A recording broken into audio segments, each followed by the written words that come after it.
what our goal is today is to smash some of those assumptions or opinions or even just thoughts that we have about brainstorming and shift our frame on it a little bit. All right. So what I want to do today is we've got a lot of people who are going to get you a little bit first of your opinions that we talked about, and also what stops you from having a good brainstorming session. Sometimes even it's the name brainstorming. Like, if how many of you, if you hear brainstorm, like we're going to have a brainstorming session, like you immediately have some sort of reaction to the actual word brainstorming, whether it's positive or negative. Like, how many people just like you're like, oh, not this again, or okay, what do they expect of me? Right. So for me, I actually, once we talk about the definition here, like, do we really need to call it brainstorming anymore? So let's jump right into some blockers, right? So we're going to do a little breakout and just throw you right into breakout before we do anything else here. And you're going to get sorted into groups of four randomly here. And what are we going to do? I want you to discuss what are some blockers to brainstorming for you? What stands in your way? Even if you answered positively in the poll that we just had, what might be a blocker to you setting up a session, participating in a session, no matter what your role?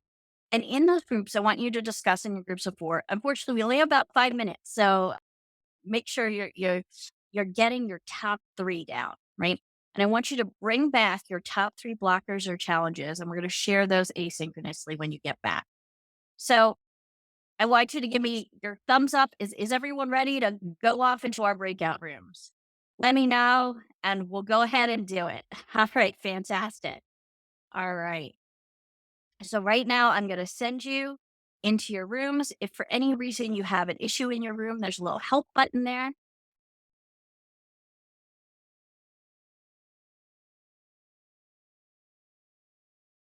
This Welcome room. back. Welcome Okay. back. Welcome back. I'm sorry I couldn't give you longer. We have so many things to cover today.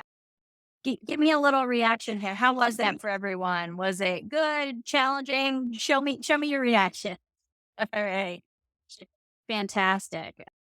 All right. So what I'm gonna do is I'm gonna have everyone actually share back. Here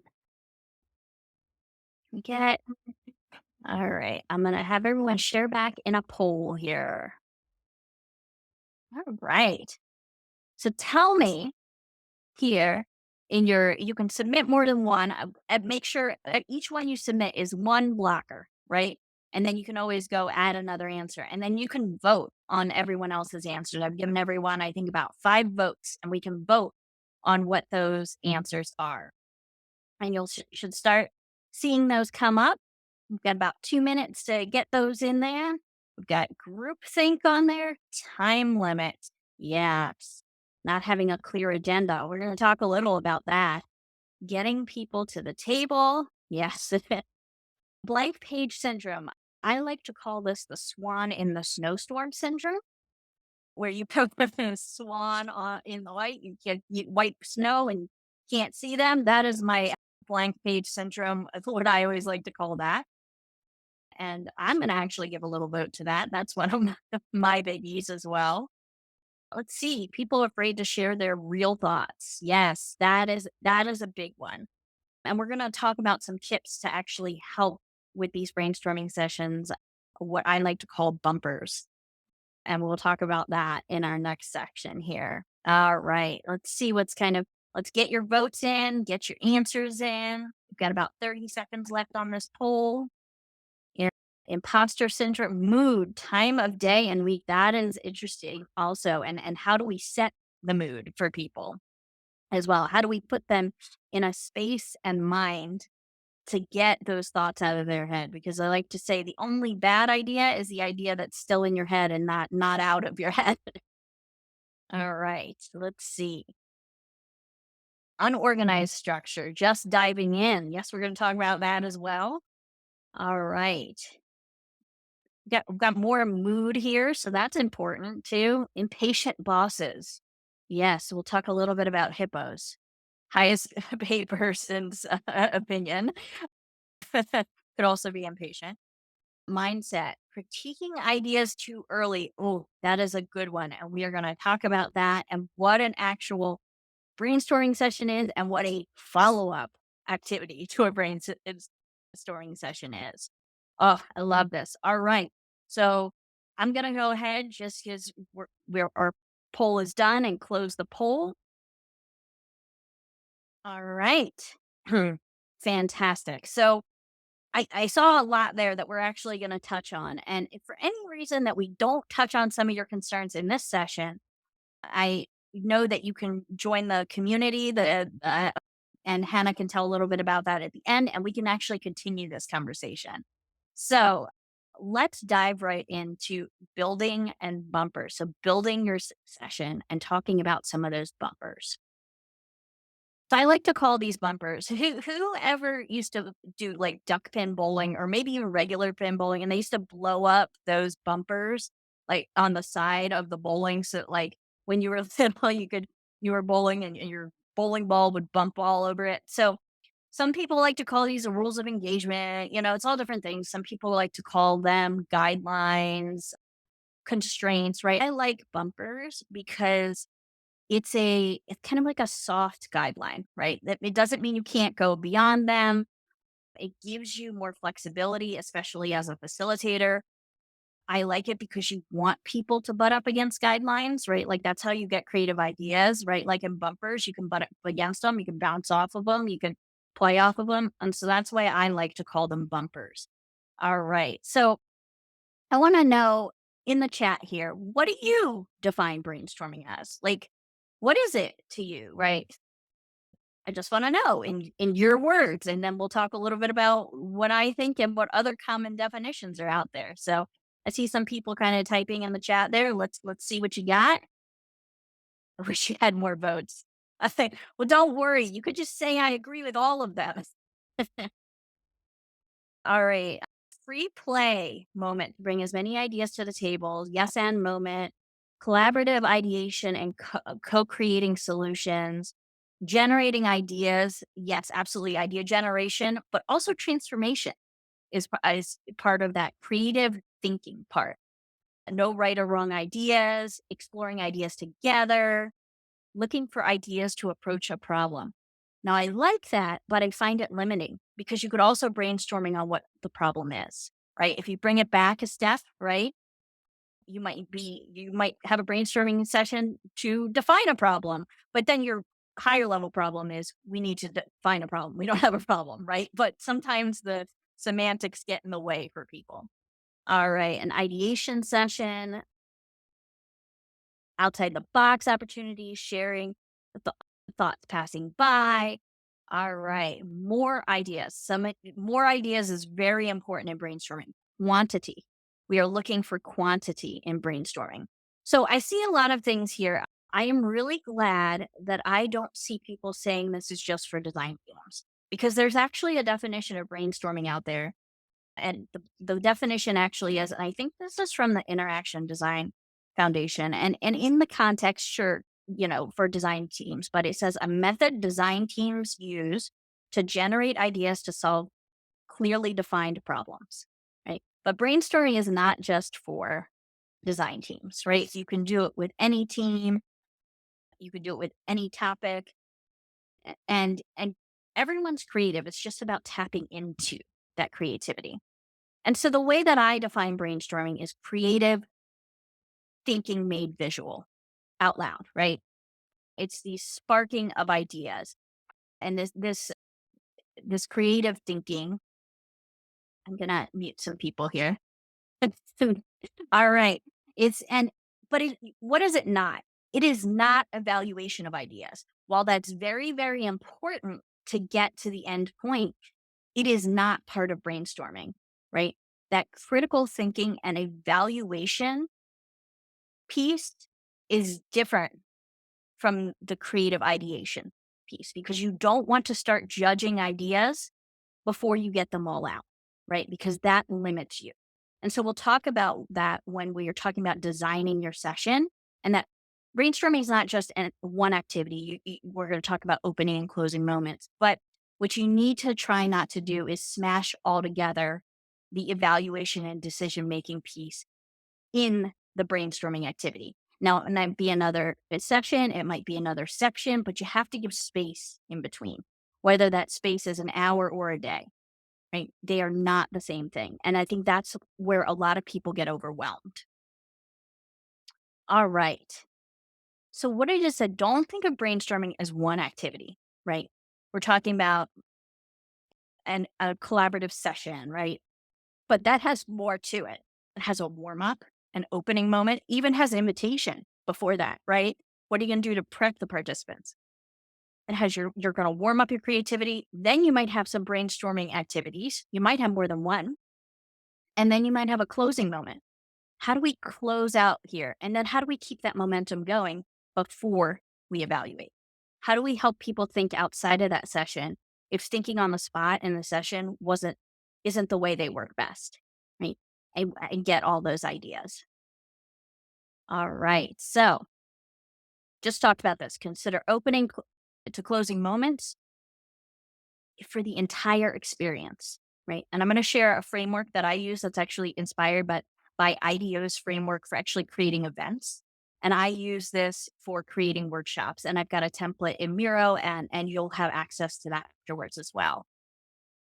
All right. So we want to intentionally craft our sessions. So we want to craft for diverse perspectives, inclusivity. Apparently, I have a double space there. Quantity and making a brave space. And that should say creative thought. See, look, we're just going with the flow here. So the reason I call this a brave space as opposed to a safe space, both have merit, but a brave space to me is an active space, right? You're helping people speak up and talk and not just accept what's in the room. Well, that's important, right? You want people to contribute. You want it to be a space where they can have their creative courage. And so that's why I like the term brave space. All right. So apparently that cut off a little. I'm going to read it to you. I want you to vote here, either on the left side or the right side by using your avatar. You don't need bumpers or guidelines for brainstorming. People will be more creative that way. Or bumpers and guidelines are helpful when you brainstorm. It actually helps increase creativity. Good, you're all agreeing with me, but it's okay if you didn't, because a lot of people think, oh, brainstorming is that free time. You just go in and you tell people to go and you ask for the ideas. And sometimes that can be more harmful than it is helpful, right? Because people are like, what? It's that blank page syndrome, right? If you just tell people to go, sometimes they don't know where to go, right? You got to give them a goal, a topic, something. Even if your bumpers are light and give them a lot of room to play, having some is really important. All right. So bumpers all the way is what I say, right? So here's some things that I consider bumpers or frameworks. I really like this me, we, us framework. I actually first heard about it from the facilitator school, and I've been using variations of this ever since, right? So that allows people to individually think about things first, right? So give them a time to individually write on stickies or share their ideas on paper or some place individually so they can think by themselves, right? And then the we step is where you come together in small groups, right? So you're going to want to come together in a smaller group. If you have seven max, is probably you have people pair up, right? So they don't feel intimidated by bringing those ideas directly back to the larger group. And then the us is everyone discussing as a group. Now, if you have a smaller group, you can skip the we step, but this allows people to build up their input and to feel comfortable sharing it in a smaller setting and then a larger setting. And it helps you get all the voices. All right. And then guidelines for the session. And I'm going to actually share my guidelines that I use for my sessions. You really should limit the number of participants. I say 3 to 7. So you don't want two, because that's not brainstorming, right? That's just a conversation. At least 3 people makes a brainstorming session. You usually don't want more than 7, because then it just gets overwhelming to manage the voices and let everyone be heard. If you have to do more than 7, either break into smaller groups during the same session or make them separate sessions and then asynchronously bring all the input together and have everyone look at it together. So that really makes it for a better and a more joyful experience for people, right? They're going to enjoy it more. I really like to do one-on-ones beforehand. So if you only have 7 people, this makes this really easy, right? A 15 to 20-minute one-on-one. Here's what to expect. You know, we're valuing, you always want to honor and value the knowledge people are bringing into the room. And this really helps create that connection. Now, if you don't have that opportunity, that's okay. You could do a video explaining the expectations that scales better, but this really gives a personal connection. They see your face before the session. Even if you're doing an in person one, you could do virtual one on ones before. And it really helps prime people for that session really well. And then you might consider pre gathering some thoughts. If it's a really big topic and you want everyone to align on what the topic is and start throwing some ideas down there, you can do some asynchronous asks, right? Hey, start to write down X, Y, and Z thoughts and bring this to the session, right? It doesn't have to be formal. It can be a very casual ask, just helping people gather some of those ideas and start to bring them to the session. All right. So here's my in session bumpers. Feel free to screenshot that. It'll also be in the playback. You can use them. I have, I like to share them, right? So they're based on the IDEO brainstorming rules, but I've adjusted them slightly, right? So you want to bring your unfiltered truth, defer judgment, encourage wild ideas, use your yes and, be visual and tell a story, and turn criticism into curiosity. And we'll talk a bit about that later, but that's turning very blocking statements into questions, restating it in that session. All right. That was a lot.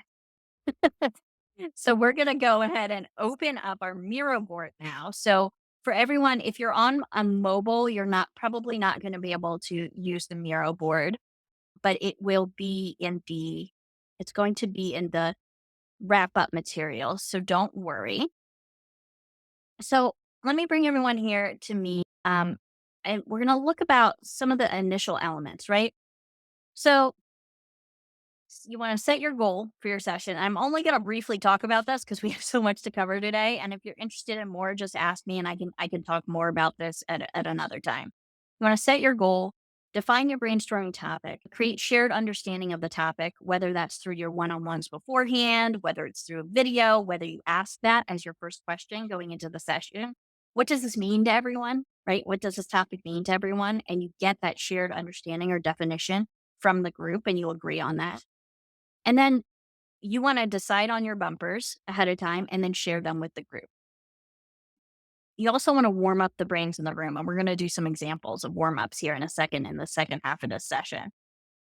Next, you want to go wide on all the ideas. So the activities that you choose for brainstorming should be designed to go for quantity.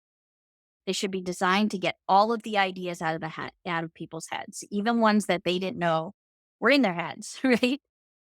Then you wanna do a grabbing group, which is affinity clustering, but a lot of people don't know that word, right? So if you tell people, okay, we're gonna grab ideas and we're gonna group similar ideas, we're gonna grab and group, this is what we're gonna do next, and it might spur new ideas. Then you want a closing moment.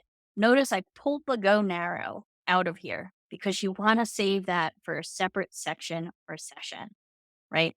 There's a lot of techniques on going narrow and evaluating that I am not going to go into today because we just don't have the time. But you want to focus on the diverging part for brainstorming, right? And then after your closing moment, okay, how we're going to reflect, how we're going to talk about next steps, how are you going to keep momentum? What are you going to give them afterwards? Are you going to give them a playback, a recording? Are you going to tell them, hey, they have time to go back into the Miro board or into a document or something you created after an in person session and add some more ideas, right? That they might have thought about when they had a chance to sleep on it or think about it for a second and give them that opportunity. All right. Because not all good ideas happen in 2 hours, right? I see some people down on that activity below. Don't worry, we're getting there. So I'm going to bring everyone to me here, though, on crafting your space, right? You want to decide on whether you want screens or no screens. You want to minimize distractions. you want to create something that's visually stimulating, whether you're in person or virtual, right? Like we've got visually stimulation here, right? But you also want to be careful that you're not over stimulating people with the visual stuff. Have a toolkit ready. If you're in person, things people can play with for a brainstorming session, flipping through books, a library. I like to call a lot of these things that I have personally for me swipe files. If you're prepping someone for a session, you can say, hey, here's the topic, here's what it is. If you want to bring anything that you want to use as a swipe file or look at when you're in the session, feel free to bring that with you. Consider accessibility, right? So Butter actually has a beta feature for closed captions that I neglected to mention here. If you hover over your mic, you could turn on your closed captions, right? And then you also want to transform your space, right? So this is where you get a lot of people like, oh, not this again, right? Like if it's a boring room in your office, but you can't afford an off site or you can't go somewhere else, right? And you have a physical space and you want to transform that space into a space that's going to allow people to feel like they can be creative, right? It doesn't, you don't have to go all out, right? Even just moving chairs, moving things out of the way, a- any way, bringing light in, opening window shades up, right? Like transform the space in some way that helps people feel happy to be there, right? Bring in some music, and let me tell you that it's not always about feeding people. You don't always have to feed people at a session, right? That's not what I mean by, creating an experience, right? And think about how to use sound. We had music in here. Think about if there's different, you want people to bring a playlist and you want to choose from that playlist. I've done an activity before where everyone said if they had a theme song and they threw a YouTube link in the warm up activity and we use those songs throughout the session, right? Get your audience involved. All right. I'm actually going to skip over this because we've got a lot to do, but I'm going to briefly show it to you so you know where to find it next time. So, this is the structure that I use to build workshops, any workshop. And I modified it based on this IDEO framework that I told you about. And I'll provide a link to the podcast that I heard it on, as well as this Miro board. And it goes through what questions to ask yourself when you're building a session, right? So, what experience you want to create, how long is it, who will be there, who are they to each other, right? This is a great framework just to ask yourself as you're building any session, how are you going to add excitement, how do you make people feel included, right? And a lot of the things we talk about today are going to be ideas that'll help you answer those questions. All right, so we're going to go into an activity because I've been talking for a long time and bring everyone to me. We're going to actually explore some activities. So I want everyone to go onto the Miro board. Does everyone see my little what have you tried or heard of before with my little purpley guy? All right. So uh, on your post-its, I also apparently did not finish creating this board. So, we'll just do that on the fly here. Uh, and, it's been a week. All right. So I want you to react with if you see ones that first share your thoughts, right? What activities, brainstorming activities or techniques could be things we talked about already, could be ones that we haven't talked about yet. Have you done before? And put one per sticky. Everyone just start swarming on those stickies and tell me what brainstorming activities you've done before. And then if you see one on there that you like that someone else wrote, you move your little green flag to it. If you see one on there that someone else wrote and you're like, "Ugh, I tried that and I hate that one," move your little red flag. And these stickies go all the way across the board. So if you run out of stickies here, you can scooch on over to your right and you get more. Let's see what we got. I'm gonna set a quick little timer for you all here, about 2 minutes. So I'm just gonna start talking through them. Like we'll just go with the flow here. Uh, so we've got round robin voting. So while a great activity, remember what I said: evaluation does not belong in brainstorming. It is an after brainstorming technique. So voting is a great converge activity, and technically I like to do that after brainstorming because I think if you start to vote, that's a judgment, right? That's a judgment on ideas, and you don't want to do that before you get all the ideas out. While converging is absolutely important and works really, really well, I don't think it belongs in the actual brainstorming activity. Brainwriting, I love that one too. Crazy eights, I actually like that one a lot. I see a lot of mixed feelings on this. Anyone who doesn't like crazy eights, do you feel comfortable sharing why? Use your little cue and we'll hand you the mic. Or you can write in the chat. It's up to you. I see some people typing.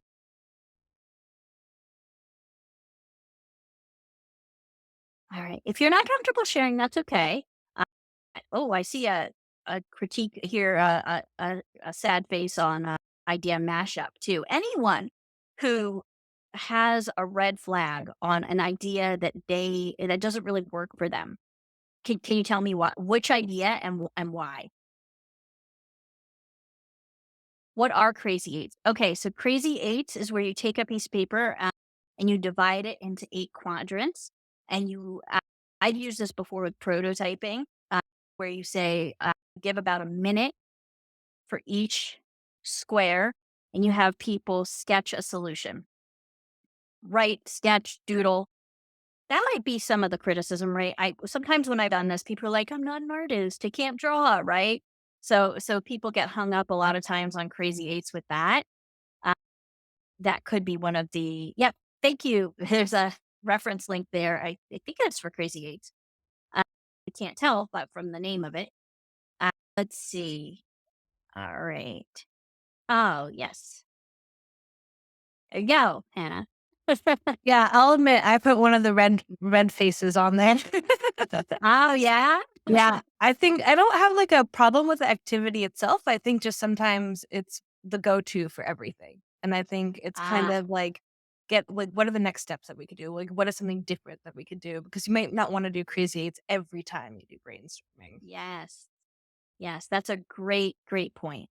Uh, and I think the cross-pollination too of different types of activities that might not actually be design thinking activities is really, really helpful to kind of get people, more excited and joyful about a session, right? Instead of that monotonous, "Ah, crazy eights again," right? So, I think that's really important.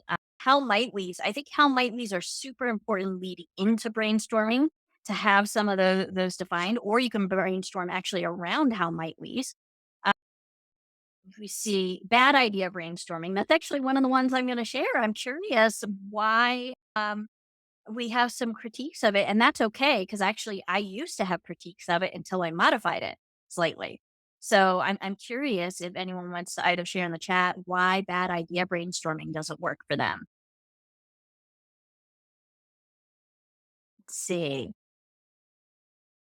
Oh, it looks like for Crazy Eights, it's draining for some people, especially when they have to sketch. So that's interesting. Uh, there is kind of a brainstorming canvas that I haven't used before, uh, but I've started to actually create that has a couple different boxes with write a story, draw a doodle, write a quote, pull an image, right? When you're thinking about brainstorming around an idea. So it gives people a variety of things to do as opposed to just saying draw or sketch, right?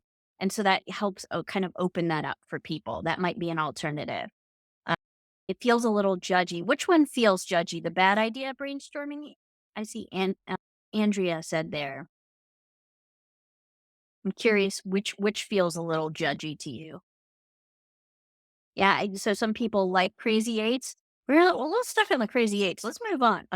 Affinity mapping. Think affinity mapping again, really great activity for converging. Uh, uh, and it starts to converge. You saw I included that as kind of a closing activity after the go wide that group and grab and group. So I'm a big fan of affinity mapping. six thinking hats. Scamper. I am really glad someone wrote that because we're going to talk about Scamper and why I don't like to use the actual Scamper, but I remixed it. And so uh, we'll talk about that in a second here. Let's see. There is five whys. Uh, so five whys is an interesting one. I think it can be used for idea generation if it's done in a certain way, but for me, five whys is a bit more evaluation, uh, depending on how you use it. Uh, yeah, I mean, remix to Scamper as well. Fantastic. I'm gonna actually give everyone some help with that if they'd like to do that themselves. All right. So I'm gonna move on from this because we have only 15 minutes left. Wow. Okay, so we're gonna close this reader board. Don't worry, you'll get it after. Uh, and I'm gonna talk a little bit more here about what techniques you can use throughout any session. Mm. So, if you want to create this environment where people can open up and share wild ideas and crazy ideas and not be, we'll get to Scamper in a second, Dana. Don't worry. Uh, wild ideas out there, the wildest idea of the day award, right? If you say that at the beginning or of the session, right? It'd be like, okay, well, people aren't going to be scared to throw their wild ideas out there because they're like, oh, people are competitive. Let me tell you, when they say they're not, they are. They're competitive, right? And so you to be like, hey, we're going to get a wildest idea of the day award, right? And the best way to do that is actually have the group vote on it, right? As opposed to you as the facilitator doing that. So uh, even if it's, voting throughout or, hey, eh, something that pops up during the session, um, I'm gonna throw a special sticky dot on it that says, oh yeah, this gets a vote for wildest idea of the day. Turn criticism into curiosity. Every time someone says in a session, we've tried that before, it didn't work. Or I don't think that will work because, or I've already done that, or something that is limiting, criticizing, or blocking, right?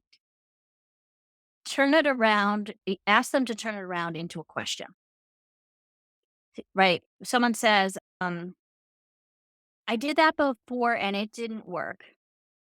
Say, okay, say that to me again, but in a question, right? And they might say something like, yeah, I need a someone give me a topic. Someone give me a topic in the chat. Let's do some improv here. Someone give me a topic. Cheese? Cheese. Okay. We, I don't like fondue parties. We tried that before and it didn't work. And you might ask them to rephrase that as a question. And so they might say, or you might help them say, uh, you know, what can we do to make people love melted cheese, right? Like, right? So I have them just even rephrasing it as a question. All right, raccoons, cheese and raccoons, such random topics. I love it. What can we do to bring some raccoons in to eat our cheese? Uh, right? So, all right. SN technique. If you're not familiar with that, it's an improv technique where you never want to hear in the session, no, but. And you always want to build on the idea, just accept what's coming at you and build off of it. Right. So, hey, we're going to invite a raccoon into the office to distribute cheese snacks to everyone. Yes. And we'll give them a branded t shirt. Right. So you should build off the idea, right? Wild ideas. Uh, and you want to discourage blocking disguised as concern.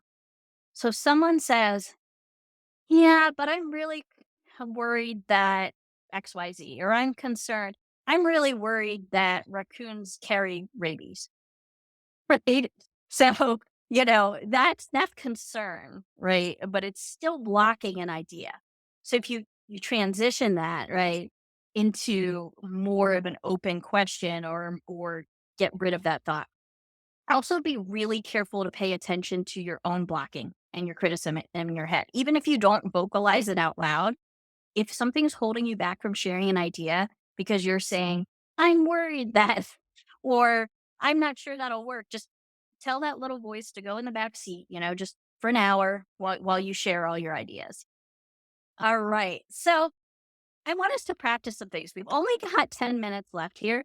So I'm going to probably skip the five sensing activity, but I will explain it to you and show it to you on the mirror board. But I want us to do a little sunset activity.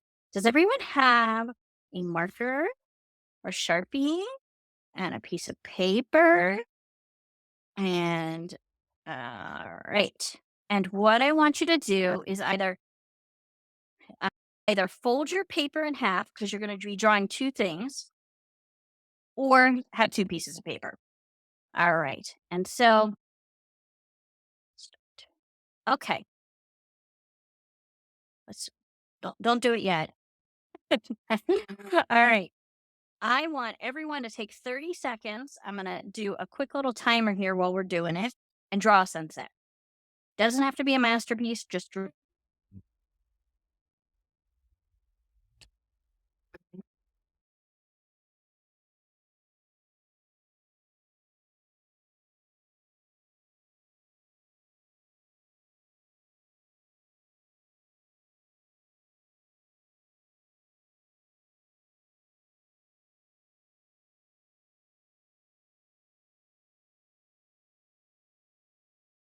right. Everyone stop drawing your sunset. All right. Now I want everyone to use the emojis and the reactions to react and give me a thumbs up reaction every time I mention something that you have in your sunset drawing. Who has a horizon line in their drawing? Yeah. Okay. Who has a palm tree in their sunset drawing? Oh, really? Who has like some sort of bird? Maybe a bird that looks like the McDonald's arches. Yeah. Okay. All right. There we go. Uh, who has like a round circle with no rays coming out of it? Out of the There you go. All right. Now why did I ask you that? I'm gonna tell you later. But now what I want you to do, and I'm gonna set a timer. I'm gonna set it with no music this time because we keep getting up past this. All right. So I want you to before we do that, I want everyone to hold up their sunsets. Hold up your sunsets to your camera. If you're on camera. If you don't want to be on camera, that's okay. All right. Fantastic. Very similar, right? Yeah. Okay. There we go. All right. Now, what I want everyone to do in our next 30 seconds here, right, is draw a sunset you remember. Who was with you? What was around you? And how did you feel? Just take a moment to do that.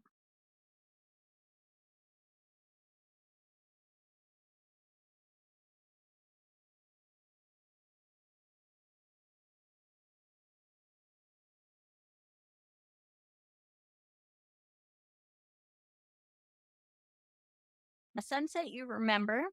Who was with you? What was around you? How did you feel?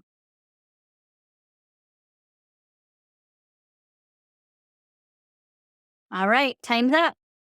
Time's up. All right, I want everyone now to hold up this sunset. Look a little different. Yeah, a little different than your first one. Fantastic. What's different? The only thing I changed was the question of what I asked you to draw. Same amount of time, same tool, same piece of paper, same marker, right? It asked it in a different way. It helps you think about it in a different way, right? Yep. Someone says bringing in emotions. Yep. Context, story, creating a narrative, a visual around it, right? This is what makes brainstorming better and joyful and exciting and brings you connected to it, right? You help people see it in a different way, right? You don't ask that same question, just throw your ideas on a page. No, figure out how to ask it where they feel something with it. And so that we're skipping over the five sensing activity, but I'll give a little bit of that after session. And that actually helps people warm up their brains to help thinking about things in their different senses, right? What does this sound like? What does this feel like? What does this taste like? Right? It, help them think about it in different ways. All right. So I'm going to go ahead and open back up our Miro board because I'm going to show you some more warm up activities as well as some other brainstorming activities. And you'll get the templates for all these. All right. So I'm going to bring everyone to me. This is the five sensing activity that I was just talking about, right? Give them a word in a warm up. This is warm up, and you're teaching them the technique. So then you then can use five sensing as a brainstorming activity, right? So the example I was going to use with you all, I was going to put three of you on the hot seat. We definitely don't have time for that. Was camping, right? Well, let's say I put camping here, right? What does camping, and feel free to drop answers in the chat if you want. What does camping sound like to you, right? Like, does that sound like crickets? Does it sound like, right? And then what does camping look like to you? Does that look like a forest? Does it look like mountains, right? What does camping smell like to you? Does it smell like a campfire? Does it smell like burnt marshmallows, right? What does camping taste like to you? Does it taste like s'mores? Camping definitely tastes like s'mores to me. Uh, what does it feel like to you? And that's both tactile and emotional, right? Like it feels like a soft sleeping bag, or it feels like connection with my family, right? Well, it gives them, when you do this as a warm up activity, don't have people write down the answers, just have them share it, right? You're going to do it quick fire, right? As a warm up, and you're teaching them the technique. And then when you use that as a brainstorming technique, you can create something in Miro or Post-its where you have these as headers, and you can actually have them explore the brainstorming topic. I wouldn't do it right after the warm-up activity. I'd probably do some things in between understanding the topic together and then do that later on. Be like, "Hey, remember that technique we learned in our warm-up? We're now gonna apply that to our brainstorming topic." I also like to get people, I'm gonna bring everyone to me here with alternate uses. So I like to get people warmed up with alternate uses, right? This is not a paper towel roll. This is a blank, right? This is really great to do in person. You can actually pass a paper towel, uh, roll around or something else, a spoon, a flower pot, whatever you want, right? Um, and then some other activities here, and I won't go describe all these, but 30 circles is a great one to kind of warm up creative thinking. I love the Lego serious play activities, especially the duck ones. I've got my duck right here. I don't know if that's there we go. Uh, and then complete this drawing, or even things like an animal mashup. And now you've got AI even to make that a little more fun if people choose things. Now, I know we're towards the end of the session here, so if you have to hop, that's okay. I'm just going to show you a couple of the brainstorming activities that we talked about a little earlier.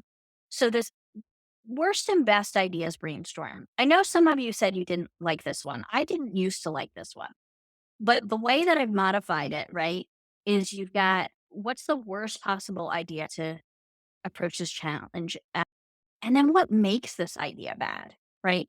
So if you just throw bad ideas out there and you don't say what makes them bad, you can't translate them into good ideas, right?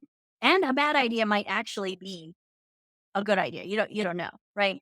And so why this is really helpful is it helps put people at ease. Like they don't have to be right heading into the session, right? They can just throw the bad ideas out there up front. And that's why this is a good activity to start with.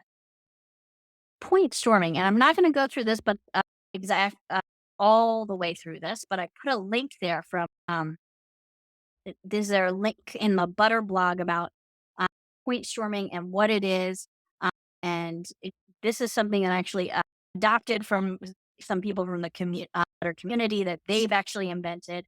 And I love it because you're giving people categories to brainstorm around: objects, people, actions, places, and then you're connecting those points as they relate to the topic at hand. And then the last one I want to show you today is the alternates of Scamper. Mm, Actually, we'll also put one in the wrap up materials that we send so you can have a sign up link for Butter.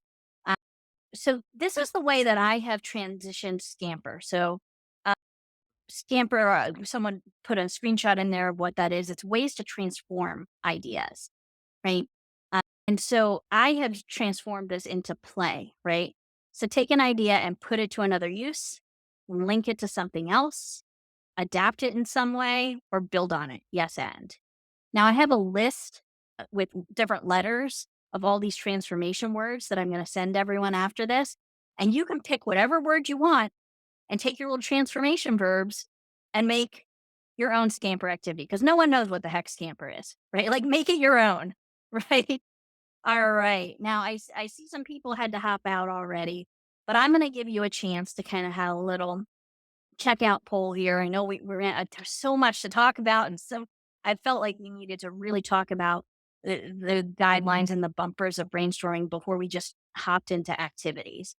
All right. And so I'm going to start a little poll here, and I want to hear from you. What unique thing did you learn today that you're going to embrace? I want to know what you learned.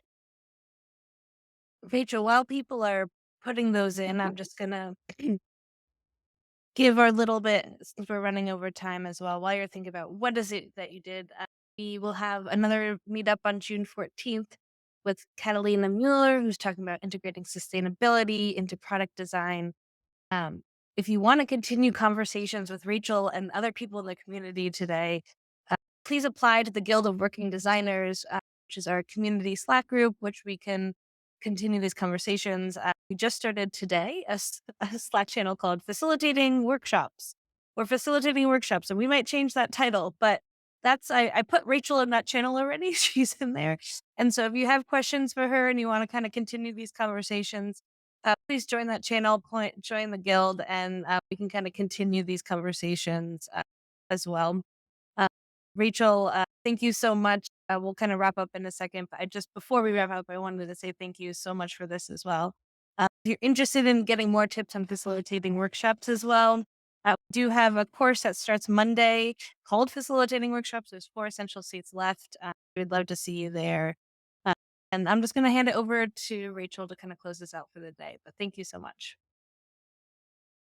All right. As you're all, I'm gonna go ahead and highlight myself there. So as you're all kind of, I see some great things coming in here. Uh, Wildest idea of the day is getting some creativity made visual. Yes, love it all. And one of the thoughts I want to leave you with, and this is a great book, and I'll also provide you a list of like creativity resources that have really helped me. This book, Playful Rebellion by Gary Ware, and he has a quote in it that really resonated with me, that child life is not childish, right? We talked about a lot of ways to bring wonder and curiosity back into things, especially in a corporate environment. That is not childish, right? It's about wonder and curiosity and getting back to that mindset, that beginner's mind, that child's mind, that wonder, right? And that's what good brainstorming is about, being able to reach into that and have a quantity of ideas flow out of your head, sparking those ideas. And so I want to just thank everyone for joining me today.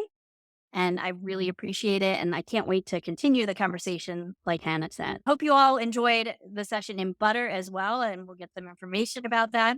I'm going to go ahead and end our poll now. All right.